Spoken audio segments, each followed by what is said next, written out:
बिहार के governor general Hasnain भी थे वहां पे, और minister of state external affairs. तो ये चीज एक बहुत सिग्निफिकेंट डेवलपमेंट है, पहली चीज।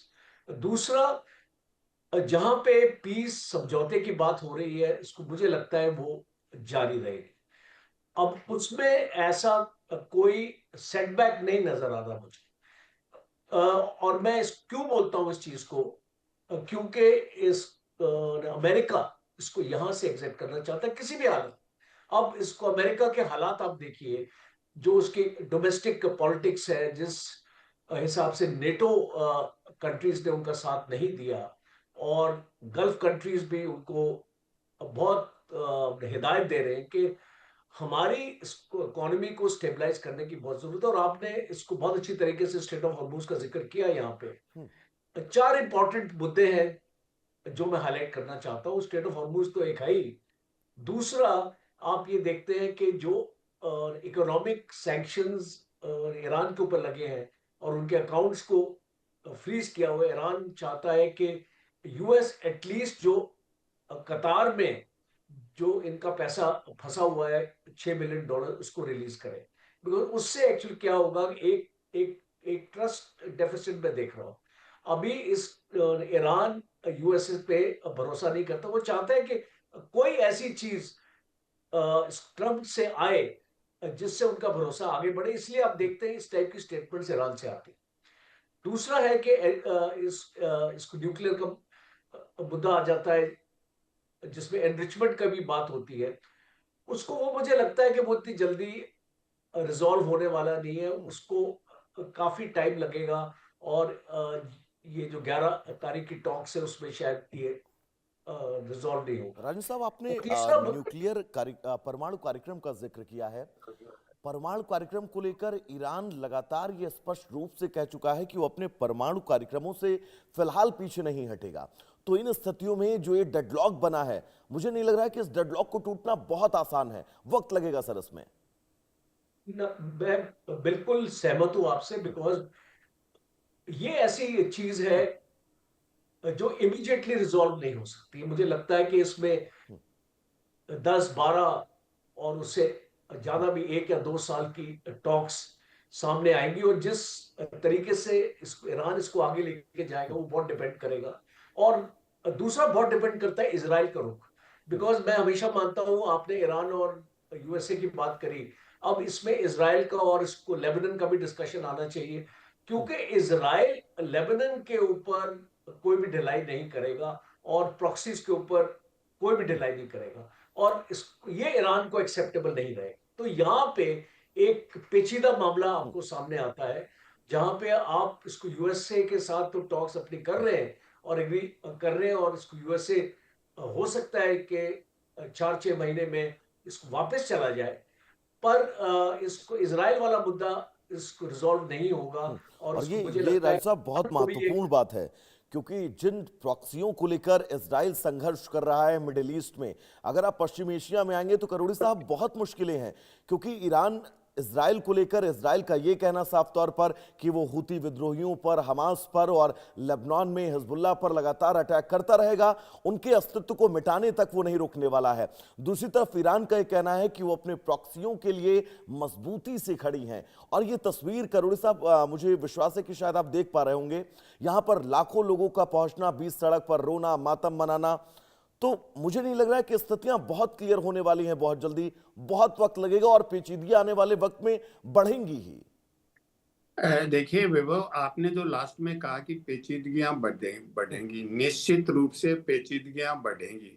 क्योंकि अभी तक होर्मुज था वो जंग का कारण नहीं था।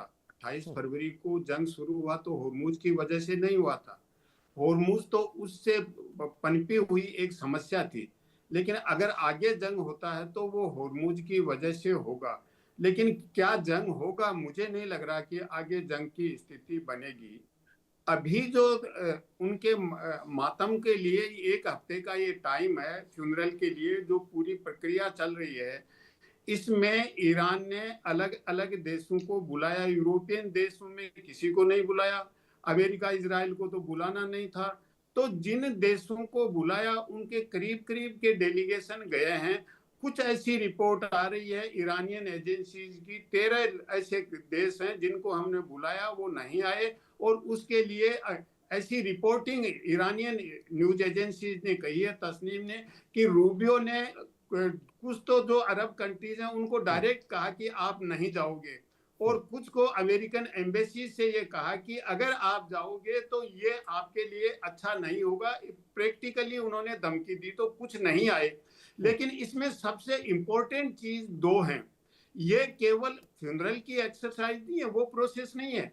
इसमें अलग अलग देशों के डेलीगेशन जब गए उनको अपना ट्रिब्यूट और होमेज पे करने के लिए, तो कुरान की जो आयतें पढ़ी गई वो सबके लिए अलग अलग हाँ, थी। बिल्कुल। और जिस देश का जो रोल है उसके अकॉर्डिंग आयात थी। और दूसरा महत्वपूर्ण यह कि सऊदी अरब को बुलाया नहीं था, और बिना बुलाए सऊदी अरब का एक हाई लेवल का डेलीगेशन गया डिप्टी फॉरेन मिनिस्टर की लीडरशिप में।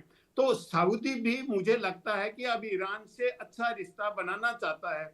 मुझे ऐसा लगता है कि मैं अगर इस पूरे मामले को देखूं, ये 4 महीने के मामले को, तो इसमें ट्रंप को जब युद्ध जंग शुरू हुआ तो उसके पहले दिन जो 12 घंटे तक हुआ तो उनको ये एहसास था कि यहाँ सब कुछ कोलैप्स हो जाएगा, क्योंकि 900 के करीब स्ट्राइक की।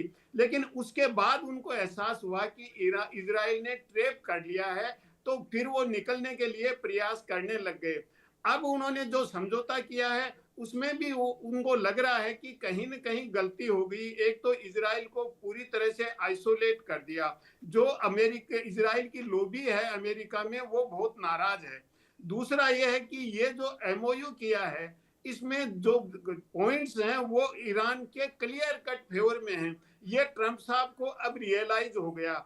इसलिए 17 तारीख को सिग्नेचर के बाद में तत्काल उन्होंने रूबियो को यहाँ पे वेस्ट एशिया में भेजा, विशेष रूप से बहरीन, कुवैत और यूएई। और वहां पे जो इसकी गल्फ कोऑपरेशन काउंसिल की मीटिंग हुई उसमें रूबियो ने स्पेशल पार्टिसिपेशन किया। और यही नहीं, सेंटकॉम ने और 12 जो इस एरिया के पश्चिमी एशिया के देश हैं उनकी एक सिक्योरिटी डायलॉग किया उन्होंने अभी इसी महीने के शुरू में।